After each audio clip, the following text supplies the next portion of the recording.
주식 전문가분들이나 애널리스트들은 2차 전지가 성장성이 뛰어나기 때문에 장기적으로는 좋게 보지만 단기적으로는 너무 많이 올랐기 때문에 조심해야 한다는 말씀을 많이 합니다. 하지만 저는 반대로 생각하고 있습니다. 2023년 들어서 매수세가 강하게 붙었기 때문에 2차 전지가 단기간에 좋을 수 있습니다. 그래서 리스크 관리가 되시는 분들이나 또 필요하면 미련 없이 손절을 할 수 있는 분들은 2차 전지 관련주에 모멘텀 투자를 하는 것은 굉장히 좋은 방법이라고 생각합니다. 그리고 저도 2차 전지 관련주들이 좋기를 바랍니다. 그래야 시장이 지탱이 되고 다른 주식들이 상승을 할 수 있기 때문입니다. 하지만 저는 2차 전지 관련주에 몇 년씩 묻어두는 장기 투자는 조심해야 한다는 입장이고, 결론부터 먼저 말씀드리자면 승자가 가려진 후에 장기 투자를 하는 것이 정답이라고 생각합니다. 이와 관련해서 오늘은 왜 2차 전지에 장기 투자를 권하지 않는지 그 세 번째 영상입니다. 2차 전지에 장기 투자를 해야 한다는 사람들의 논리는 2차 전지의 성장성이 엄청나게 크다는 것입니다. 그래서 2차 전지 회사에 투자를 해야 한다는 것입니다. 하지만 산업의 성장성이 크다고 해서 그 혜택이 반드시 기존의 업체에게 돌아가는 것은 아닙니다. 무슨 말씀이냐면 2차 전지 산업이 성장하는 것과 2차 전지 회사의 주가가 오르는 것은 별개라는 것입니다. 좀 더 이해하기 쉽게 설명을 드리도록 하겠습니다. 1990년대 이후로 반도체 산업은 크게 성장했습니다. 이걸 부인하는 사람은 아무도 없을 것입니다. 그래서 누군가가 해안이 있어서 1990년대 초에 반도체 1등 업체에 장기 투자를 하기로 결심하고 반도체 1등 주식에 장기 투자를 했다고 생각해 보겠습니다. 그 당시 반도체 산업이 엄청난 성장 산업이었으니까 이런 투자는 당연히 성공을 해야겠죠. 그런데 예상대로 되었을까요? 지금 표에서 보면 1989년 세계 1등 반도체 기업은 일본의 NEC입니다. 그래서 NEC 주식을 사서 장기 투자를 했다. 이건 잘된 투자일까요? 그렇지 않습니다. 반도체가 미래의 성장 산업이어서 반도체 산업이 엄청나게 성장한 것은 맞습니다. 하지만 그 당시 반도체 분야의 1등이었던 NEC는 그 후로 존재감이 없어졌습니다. 즉, 반도체 1등 업체인 NEC에 투자를 했다면 좋은 선택은 아니었습니다. NEC뿐만 아니라 히타치나 후지츠와 같이 그 당시 10위권 내에 있던 기업들은 그 이후로 순위에서 사라져버렸습니다. 대신에 그 당시에는 존재감이 없던 인텔이라든가 삼성전자, 퀄컴이 2000년대에는 시장을 지배하기 시작했습니다. 다른 예를 들어보겠습니다. 인터넷 포털에 있어서 초창기에 우리나라의 압도적 1등은 다운 커뮤니케이션이었습니다. 그 당시 다운 커뮤니케이션이 너무 인기가 많아서 상장만 하면 코스닥에서 당연히 1등을 할 것이고, 더 나아가 우리나라 기업들 중 시가총액 10위 안에 들어갈 것이라는 예측이 많았습니다. 미국에서는 야후가 단연 1등이었습니다. 1990년대 말 2000년대 초에 야후가 야후 코리아를 설립해서 한국에서 서비스를 했는데, 만약 야후 코리아가 코스닥에 상장을 하면 주가가 1000만 원이 넘을 것이라는 예측도 많았습니다. 그 당시 그건 당연했습니다. 왜냐하면 인터넷은 폭발적으로 성장하는 분야였고, 야후는 전 세계 압도적 1등 인터넷 기업이었고, 다운 커뮤니케이션은 국내에서 압도적 1등 인터넷 기업이었기 때문입니다. 그러면 2000년대 초반에 인터넷 산업이 유망하다고 해서 1등 업체인 야후하고 다운 커뮤니케이션에 장기 투자를 했다. 이건 잘된 투자일까요? 그렇지 않습니다. 야후는 구글에 밀려 존재감이 없어졌고, 다운 커뮤니케이션은 네이버에 밀려 존재감을 상실한 채 카카오에 흡수되어 버렸습니다. 왜 이런 현상이 일어나냐면, 어떤 산업이 초창기일 때는 기술의 변화가 심하고 업체들이 시장에 완전히 자리를 잡은 상태가 아니기 때문에 부침이 심합니다. 심지어는 획기적인 기술 하나 때문에 회사의 흥망이 결정되기도 합니다. 그래서 어느 업체가 살아남을지는 아무도 모릅니다. 삼성전자가 세계 최고의 메모리 반도체 회사로 확실하게 자리를 잡기까지는 두 번에 걸친 치킨 게임에서 최종 승자가 되었기 때문입니다. 그 과정에서 삼성전자는 기업의 존망이 걸린 진검승부를 펼칠 수밖에 없었습니다. 회사의 운명을 건 싸움이었습니다. 이 과정을 통해 그동안 난립했던 20개 이상의 반도체 회사들이 다 나가 떨어지고 세계로 축소되었습니다. 메모리 반도체 2등 업체인 하이닉스의 생존은 더욱 극적입니다. 하이닉스의 전신은 현대그룹의 현대전자입니다. 하지만 정부의 IMF 빅딜로 LG 반도체를 인수했지만 반도체 치킨 게임 등으로 인한 투자금을 감당하지 못해 2001년에 워크아웃에 들어가게 되었습니다. 현대그룹의 계열사가 자금난을 겪을 것으로는 예상하지 못했기 때문에 그 당시 우리나라 경제에 미친 충격은 대단했습니다. 현대전자라는 사명도 이때 하이닉스로 바뀌었습니다. 하이닉스는 영어로 HYNIX인데 앞의 HY가 현대의 약자입니다. 그러면서 4만 원이 넘던 주가가 무려 135원까지 떨어졌습니다. 주가가 무려 99.7%가 하락했습니다. 사실상 부도가 난 회사였습니다. 지금 보시는 화면은 그 당시 동아일보 기사입니다.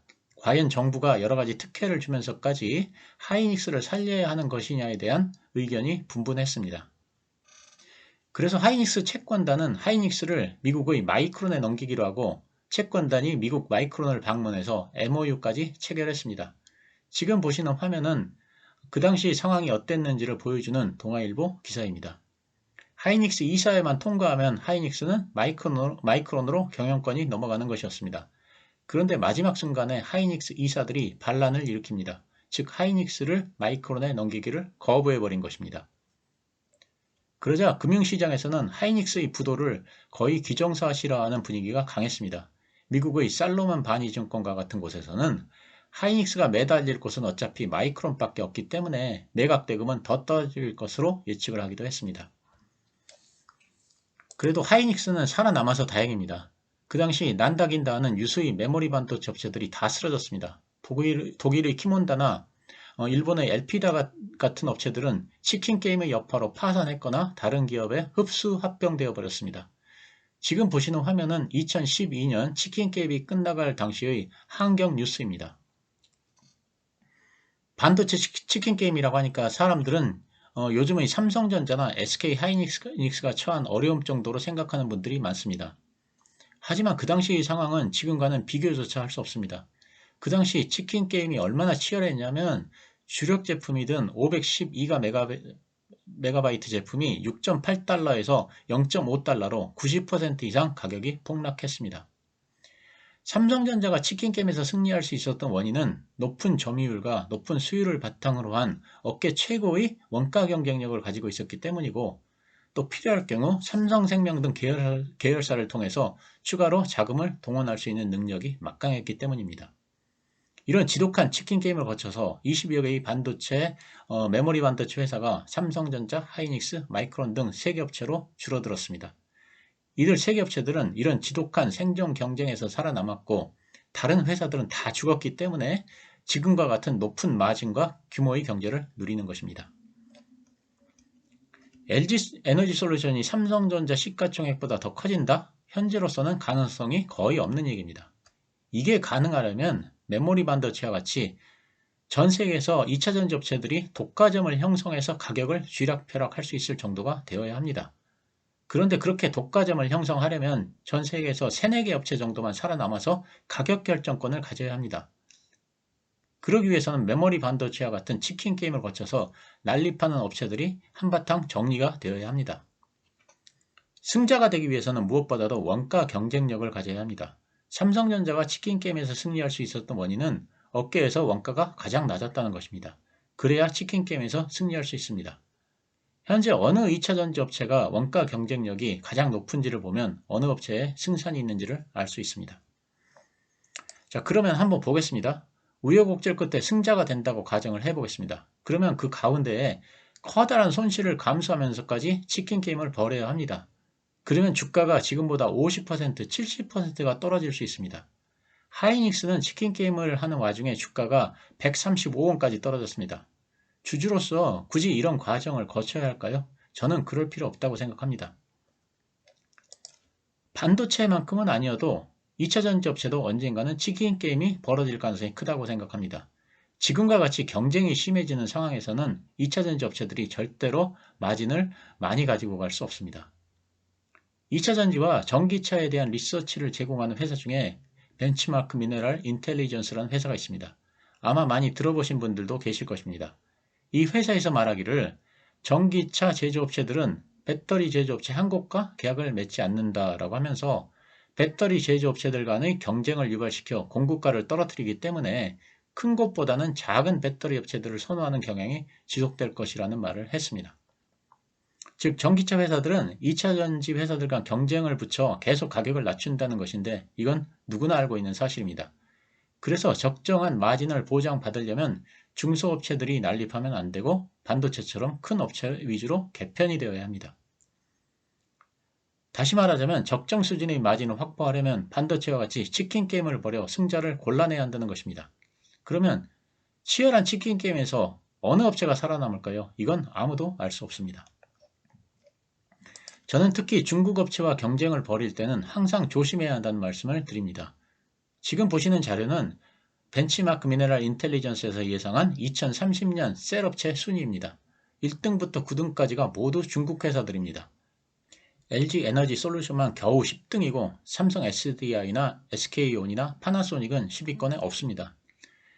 현재 IRA 때문에 중국 업체와 경쟁이 늦춰진 것일 뿐 언젠가는 우리 업체들도 중국 업체들과 경쟁을 해야 합니다. 그러면 우리나라 업체들이 이 중국 업체들을 모두 이기고 1등으로 올라설 수 있을까요? 물론 그렇게 될 수도 있겠지만 저는 쉽지는 않다고 생각합니다. LG 디스플레이는 LCD 분야 글로벌 1등 업체였습니다. 그래서 증권사에서는 항상 LG 디스플레이를 장기 유망 종목으로 추천했습니다. 그런데 중국의 BOE가 시장에 들어오면서 상황이 바뀌었습니다. 중국 정부의 지원을 받은 BOE가 다른 기업들은 도저히 따라올 수 없을 정도로 가격을 낮췄고 그래서 세계 1위 업체로 부상을 합니다. 중국 BOE가 생긴 이후로 우리나라 LCD 업체들은 정말 어려운 시기를 맞았고 LG 디스플레이의 주가는 하락에 하락을 거듭했습니다. OCI는 중국 업체의 폐해를 더욱 극명하게 보여줍니다. 중국 업체들이 폴리실리콘 가격을 낮추면서 주가가 하락을 합니다. 그 당시 110불 하던 폴리실리콘 가격이 무려 4불까지 하락을 합니다. 95% 이상 가격이 떨어진 것입니다. 그래서 65만원 하던 OCI 주가가 26,000원까지 떨어졌습니다.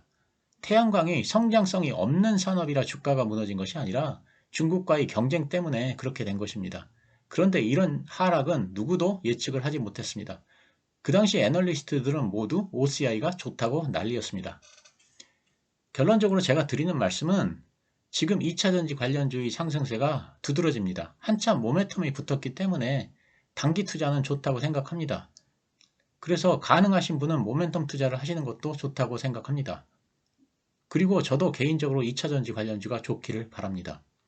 하지만 장기 투자를 생각하시는 분들은 일단 승자가 나온 후에 투자를 해도 늦지 않다는 말씀을 드립니다. LCD 가격이 폭락했듯이 그리고 폴리실리콘 가격이 폭락했듯이 그런 현상이 또 나오지 말라는 법은 없습니다. 요즘 2차전지 주주들이 굉장히 강성이어서 약간만 안 좋은 얘기를 하면 댓글이 장난이 아닙니다. 그래서 이런 영상을 만드는 것이 사실 저한테 도움이 되는 것은 하나도 없지만 한 번은 짚어봐야 될 문제라고 생각해서 영상을 만들어 봤습니다. 물론 제 생각일 뿐이고 제 생각이 항상 맞는 것은 당연히 아닙니다. 틀리는 경우도 굉장히 많습니다. 하지만 한번 고민해 보라는 뜻에서 영상을 만들었으니 참조만 하시기 바랍니다. 감사합니다.